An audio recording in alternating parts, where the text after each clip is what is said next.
नमस्कार। हमारे सामने एक 20 वर्षीय युवक की कुंडली है। उसके बारे में हम बात करेंगे। इनके आने वाले समय में दशाओं के बारे में क्या स्थितियां हैं, शिक्षा, व्यवसाय, विवाह, संतान, नौकरी है, सरकारी नौकरी है, प्राइवेट है, क्या है, कुंडली के बारे में हम चर्चा करने वाले हैं। ये कुंडली तुला लगन की एक कुंडली है। अपने आप में एक बैलेंसिंग लगन होता है तुला, और तुला का मतलब ही होता है तराजू। यानी मैंने अधिकतर देखा है ऐसे लोग सभी प्रकार की परिस्थितियों में जीवन में अपने आप को ढालने में सक्षम हो जाते हैं। लगन चर राशि का लगन है, इसलिए स्वभाव के अंदर थोड़ी अस्थिरता देखी भी जाती है। लगन के ऊपर 2 ग्रहों का प्रभाव है, बल्कि 3 ग्रहों का प्रभाव है, बृहस्पति का, शनि का और मंगल का। मंगल इस कुंडली के अंदर धन भाव, कुटुंब भाव और सप्तम का मालिक होकर लगन को देखते हैं। घर से, परिवार से सुख साधन अर्जित कराएगा प्लेनेट। बृहस्पति 3 का और 6 का मालिक होकर सप्तम भाव में बैठकर लगन को दृष्टि दे रहा है। बृहस्पति विवेक का और समझदारी का कारक कहलाता है। इसका मतलब ये प्लेनेट आपको ये चीज़ें देगा। साथ ही साथ कुछ आपको शौक पसंद बना सकता है। आप थोड़े साहसी किस्म के व्यक्ति भी हो रहेंगे। अब शनि जैसा ग्रह भी लगन को ही दृष्टि दे रहा है, तो ये भी अपने आप में एक गंभीरता और लेबर के लिए ठीक होता है। बाकी इनके अलग अलग फल क्या है उसके बारे में अभी चर्चा करूंगा। तो लगन के ऊपर 3 ग्रहों का प्रभाव है, जो अपने आप में ठीक है, इसको मैं खराब नहीं मानता। लग्नेश चौथे घर में राहु केतु एक्सेस में है। इसको कहते हैं सुख साधनों में कमी का अभाव। कभी कभी ऐसी स्थितियां जब कोई भी ग्रह राहु केतु अक्ष पे आ जाता है, लग्नेश का चौथे घर में जाना शुक्र दिग्बली है, सुख साधन देगा। लेकिन कहते हैं सुख साधन होते हुए भी व्यक्ति को सुख का अभाव हो रहा है। ऐसी स्थितियों में देखा जाता है कि व्यक्ति का खुद का अपना मकान है, घर है, जमीन है, लेकिन उसको अपने काम के सिलसिले में कहीं घर से दूर जाकर रहना पड़ रहा है और वहां जाकर वो किराए पे रह रहा है। तो ऐसी स्थितियों को इन दशा काल के अंदर देखा जाता है। क्योंकि साथ में केतु है, शुक्र के साथ केतु अगर हो जाता है तो थोड़ा सा डिस्टर्बेंस इन मैरिड लाइफ भी देता है। राहु कर्म भाव के अंदर है, मेहनत कराने के लिए बिल्कुल तैयार हैं। चंद्रमा की राशि का राहु होता है तो मानसिक तनाव देता है। बात करते हैं मंगल की। मंगल छठे घर में हो तो बहुत अच्छा ग्रह माना गया है, क्योंकि छठे घर का मंगल ही एकमात्र प्लेनेट ऐसा है जो यहां से बैठकर आपके भाग्य स्थान और लगन दोनों को दृष्टि दे सकता है। इसके अलावा अन्य कोई ग्रह ऐसा नहीं है जो छठे घर में बैठ के लगन को देखे। और मंगल जैसा ग्रह जब भाग्य स्थान को देखे, आप अपनी मेहनत के बल पर अपने भाग्य को चमकाने वाले होंगे। स्वयं का भाग्य निर्माता होता है ऐसा व्यक्ति। शत्रुओं को परास्त करता है, प्रतियोगी परीक्षाओं में विजय प्राप्त करता है। मेहनत करने की क्षमता यहाँ मंगल दे रहा है। और मंगल जब लगन को देखता है तो व्यक्ति को थोड़ा एग्रेशन भी देता है, थोड़ी जल्दबाजी देता है, थोड़ी एग्रेशन देता है, लेकिन हिम्मत और साहस भी लगातार प्रदान करता है। तो वो स्थिति भी यहाँ साफ तौर पे यहाँ झलक रही है।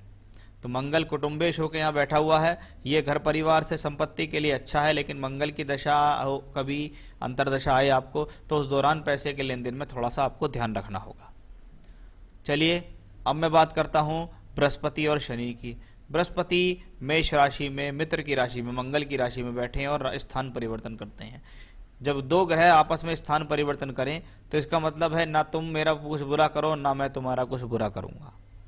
राशि परिवर्तन योग अपने आप में एक अच्छा परिवर्तन योग कहलाता है कि छठे का मालिक 7वें में और 7वें का मालिक यहाँ। अब भावों से संबंधित बात करें तो 6-7 का कॉम्बिनेशन विवाह में देरी और परेशानी देता है। वहीं ग्रह राशि परिवर्तन करते हैं, इसका मतलब है थोड़ी बहुत परेशानी होंगी, लेकिन वो सब सॉल्व हो जाएंगी। बृहस्पति यहाँ टूर, ट्रैवलिंग, यात्रा, स्थान परिवर्तन कराने में सक्षम है। दूर स्थान से जुड़ के लाभ देने वाला प्लेनेट है। शनि योग कारक है। योग कारक का मतलब होता है एक ऐसा ही ग्रह जो आपको केंद्र त्रिकोण दोनों के फल दे। शनि है नीच का। नीच का प्लेनेट 7th हाउस में बैठा हुआ है। मैरिड लाइफ वाइज इसको कोई खराब नहीं माना जाता, लेकिन कभी कभी उम्र के बराबर या उससे बड़ी स्त्री से विवाह होने के भी योग बनते दिखाई देते हैं। शनि मंगल की राशि में है, भले ही नीच का है, लेकिन आपको तकनीकी शिक्षा कराने में सक्षम है, क्योंकि बृहस्पति यहाँ पंचमेश होकर सप्तम में है। पंचमेश का सप्तम में जाना राजयोग होता है। केंद्र स्थान का मालिक केंद्र स्थान में बैठा है, यह भी अपने आप में एक राजयोग है। अब शनि है मंगल की राशि में। जब मंगल की राशि में शनि होता है तो ये आपको एक ऐसी एजुकेशन कराता है जो एक टेक्निकल एजुकेशन होती है, यानी नॉन टेक्निकल एजुकेशन, लिटरेचर से संबंधित सब्जेक्ट ये व्यक्ति नहीं करेगा। ये जो भी पढ़ाई करेगा वो तकनीकी पढ़ाई होगी, चाहे वो कोई डिप्लोमा हो, कोई इंजीनियरिंग से संबंधित हो, कोई एमबीए हो, कोई बीसीए हो, कोई बीबीए हो, या इंजीनियरिंग से संबंधित हो। कुछ लोग बाग आईटीआई वगैरह भी करते हैं, तो ये एक तकनीकी शिक्षा के लिए इंडिकेशंस यहाँ साफ तौर पर झलक रहे हैं। शनि चतुर्थेश होकर चौथे घर को देखता है। शनि के लिए कहा गया जो ग्रह अपने घर को देखे उसको बली बनाता है। शनि यहाँ चौथे घर को देख रहे हैं, भूमि जमीन ज्यादा सुख साधन देंगे, लेकिन शनि की दृष्टियों के बारे में कहा गया कि वो उस भाव से अलगाव भी कराती है। यानी फिर से इंडिकेशंस आता है कि आपको स्वयं का घर होते हुए भी हो किसी न किसी कारणवश घर से दूर रहना पड़ेगा। तो ये एक कॉम्बिनेशन है। अब बात करता हूं मैं बुध, चंद्र और सूर्य की। सूर्य एकादशेश होके पंचम में धन योग बना रहा है। अपनी दशा अंतर्दशा के अंदर बुद्धि के बल पर आपको प्राप्तियां देगा, लाभ देगा, सुख साधन दिलाएगा। वहीं चंद्रमा दशमेश होके यहाँ बैठा हुआ है, यानी दशम भाव, नवम भाव और एकादश भाव, ये तीनों प्लेनेट आपस में एक अच्छे धनयोग और राजयोग में निर्माण कर रहे हैं पंचम भाव में बैठकर। यानी भाग्य, कर्म और लाभ ये तीनों एक साथ जुड़ गए। आप कर्म करना शुरू करो, आपका भाग्य आपका साथ देगा, आपको ये लाभ भी मिलेगा। और ये सभी ग्रह बैठे हैं पंचम में। पंचम भाव बुद्धि और शिक्षा का भाव है। यानी आप अपने जीवन में अपनी बुद्धि, अपनी शिक्षा, अपने ज्ञान के बल पर जीवन में पैसा कमाएंगे, पैसा अर्जित करेंगे। क्योंकि कुछ लोग पंचम भाव में प्लेनेट जब ऐसे बैठते हैं तो ऐसा व्यक्ति कभी कभी झटके के धन के प्रति आकर्षित होता है। ऐसे लोगों को म्यूचुअल फंड, शेयर मार्केट्स आदि से भी लाभ मिल जाते हैं, लेकिन उसके लिए थोड़ा संयम कर रखे उनको काम करना पड़ेगा। तो ये भी बात यहाँ साफ तौर पर दिखाई दे रही है कि भी ये अपने आप में एक बहुत अच्छा योग है। कुंडली में राहु केतु की परिधि में सभी ग्रह हैं, जिसको कुछ लोग कालसर्प योग या दोष कहते हैं। अब ये पता नहीं है कि ये योग है या दोष है, क्योंकि ये शास्त्र में लिखा हुआ नहीं है। फिर भी मैं आपको बताना चाहूँगा कि आप अपने बच्चे को लेकर एक बार उज्जैन चले जाना और वहाँ जाके इसकी एक पूजा करा देना, बस। बाकी कोई खर्चा पानी की आपको कोई ज़रूरत नहीं है, किसी पंडित को कोई एक्स्ट्रा पैसा देने का जरूरत नहीं है। वहाँ पे जाके इसकी पूजा करा दिएगा। तो ये तो था एक हॉरोस्कोप से प्लेनेट की स्थितियाँ कि कौन सा ग्रह कहाँ है। अब कुंडली में ग्रह अच्छे हैं या खराब हैं, उनके जो रिजल्ट हैं वो दशाओं पे मिलेंगे। दशा चल रही है बृहस्पति की। बृहस्पति में राहु 27 जून 2022 तक चलेगा, यानी अभी 1.5 वर्ष का समय बृहस्पति में राहु का बाकी है। बृहस्पति में राहु महादशा में अंतिम अंतरदशा कहलाती है। इसका मतलब है इस दशा अंतरदशा के अंदर आपको सावधान रहना होगा, क्योंकि महादशा में अंतिम अंतरदशा किसी प्रकार के झटके लगना, कोई परेशानी होना या किसी चीज में नुकसान होने को भी दर्शाता है। क्योंकि ये गुरु राहु है, राहु 10th हाउस में बैठा है चंद्रमा की राशि में, तो आपके कर्मों को खराब कर सकता है। आप अपने गलत कर्म, लापरवाही के कारण अपने कार्य क्षेत्र में नुकसान बना लेंगे, वो भी यहाँ दिखाई दे रहा है। इसलिए आपको थोड़ा सावधान रहना होगा, क्योंकि राहु भी आजकल वृषभ राशि में गोचर कर रहे हैं। तो धन के इन्वेस्टमेंट से बचना है, फालतू की चीज़ों से बचना है, बेकार के लोग, गलत संगतों से आपको यहाँ बचना होगा। जून 22 तक आपको थोड़ा सावधानी यहाँ अवश्य रखनी होगी।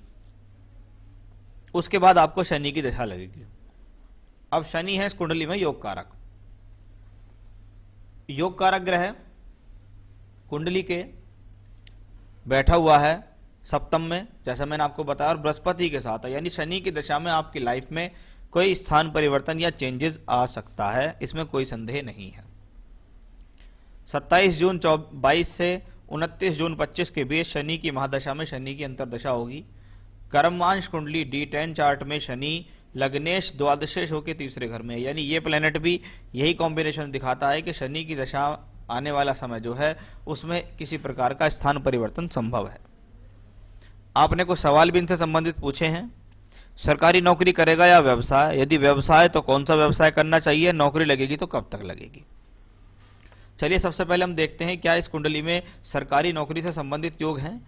देखिए, अगर तरक्की तैयारी की बात करें, अगर ये व्यक्ति आने वाले 3-4 साल अपने जीवन में तैयारी के लिए दे देता है तो निश्चित मैं कह सकता हूं हाँ, ये व्यक्ति सरकारी नौकरी में जा सकता है। एक बात तो ये हो गई। दूसरी बात यह है, अगर मैं व्यवसाय की बात करूं, अगर घर परिवार में कोई व्यवसाय होता है तो इनको उस व्यवसाय में लग जाना चाहिए, फिर सरकारी नौकरी नहीं करनी चाहिए या किसी प्रकार की नौकरी नहीं करनी चाहिए। घर परिवार में कोई बिजनेस नहीं होता है तो फिर इनको नौकरी की तरफ ध्यान देना चाहिए, क्योंकि इनके पास अभी उम्र है, 3-4 साल तैयारी कर लेंगे, निश्चित इनके पास नौकरी हो जाएगी। वैसे अगर मैं व्यवसाय के तौर पे बात करूं तो व्यवसाय के हिसाब से ये कुंडली कोई खराब कुंडली नहीं है। ऐसा व्यक्ति व्यवसाय कर सकता है। दशा भी अगर शनि की है तो मेटल से रिलेटेड, केमिकल से रिलेटेड, जमीन से निकलने वाली चीजों से रिलेटेड कोई व्यवसाय करना चाहे तो कर सकता है। स्वास्थ्य कैसा होगा? कोई घात या खतरा तो नहीं है। अभी तक कोई ऐसे खास कॉम्बिनेशन नहीं नजर आए। अभी बृहस्पति राहु जून 22 तक का समय है, इसमें थोड़ा हेल्थ का भी ध्यान रखना है और किसी प्रकार की चोट ना लग जाए, कोई झगड़ा झंझट ना हो जाए, उसका भी ध्यान रखना होगा।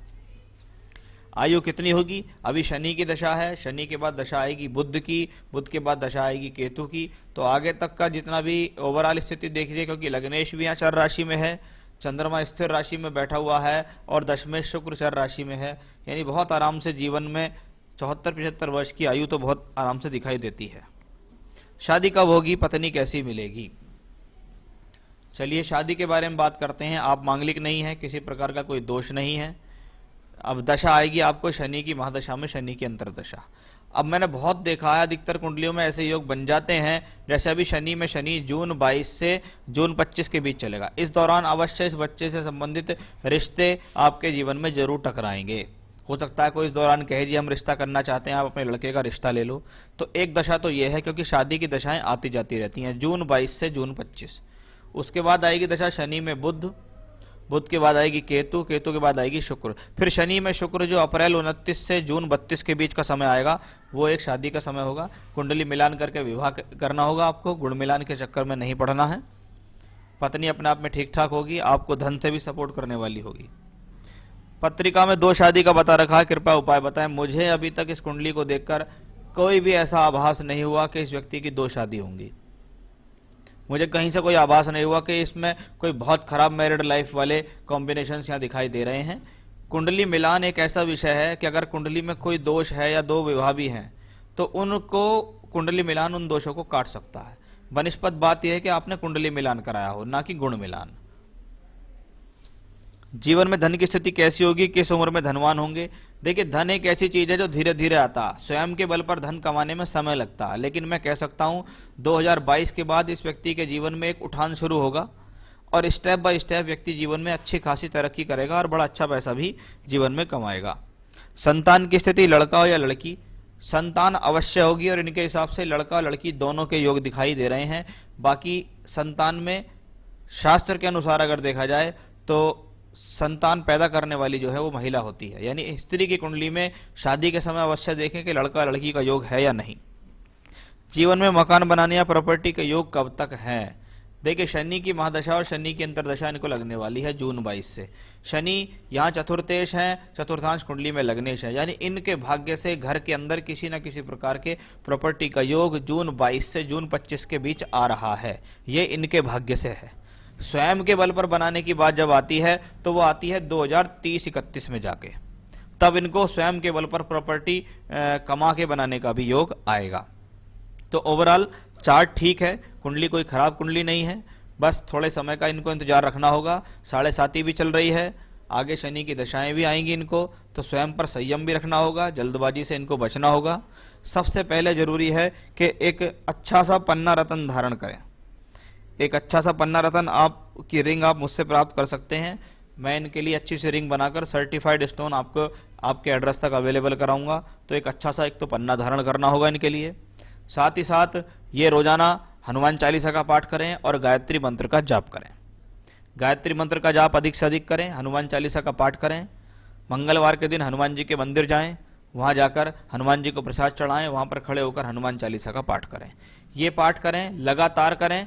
जिन बातों के बारे में समझाया उनका ध्यान रखें। जल्दबाजी से बचना है, गलत संगत, गलत लोगों से आपको बचना होगा, क्योंकि दशाएं अभी जो आपको चल रही हैं वो ऐसी हैं कि ये आपका किसी चीज़ से मन हटा सकती हैं। पढ़ाई से मन हटा देंगी, काम से मन हटा देंगी, स्वभाव बदल देंगी, स्वभाव में चिड़चिड़ाहटपन दे देंगी, वो सब यहाँ दिखाई देता है। लेकिन अगर आप पूजा पाठ लगातार करेंगे तो आपको निश्चित यहाँ लाभ भी होगा। तो ये था आपकी हॉरोस्कोप का एनालिसिस। नमस्कार।